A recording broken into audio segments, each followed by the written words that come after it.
wonderful women composers. My last concert was called Musical Mothers. It was all different women composers who have sadly been neglected and forgotten in many cases, and that is true, unfortunately, for our next composer named Madeline Dring, a really wonderful composer, born in 1923. Unfortunately, she dies and she's only 52 years old from cerebral hemorrhage, so we don't get as much as we would have loved to have had out of her, but was a remarkable child prodigy by all accounts, played piano and violin.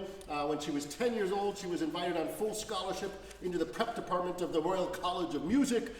She went on to do her studies there, and not only did she was able to play both instruments and compose, but she was also interested in the theater. She ended up doing some work with the Royal Shakespeare Company in her life, was a singer, and also was a very good mime, apparently. So a multi-talented woman.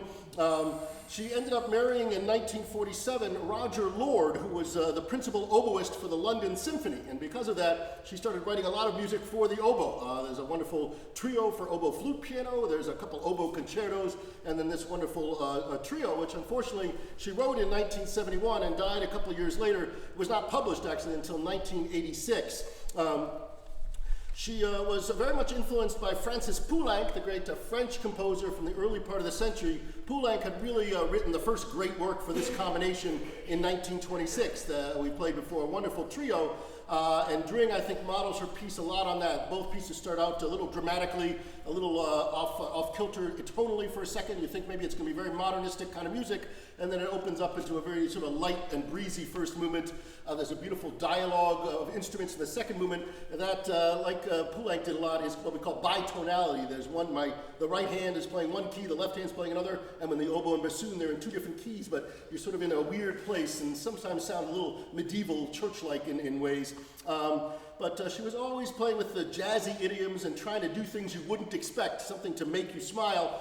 And she must have been a really wonderfully humorous and fun person. After she died, her husband commissioned a woman named Roe Hancock Child to write a biography about his wife because he thought nobody knew about her. And it's a wonderful biography describing her life and all the music she did. But the author was able to go through a lot of the journals that Dring kept. And not only were there some wonderful cartoons, she was also an artist in her papers, but Dring herself had started her own autobiography and had written some pages of it, and it had a wonderful beginning to it. It starts off like this, as she writes of herself in the third person.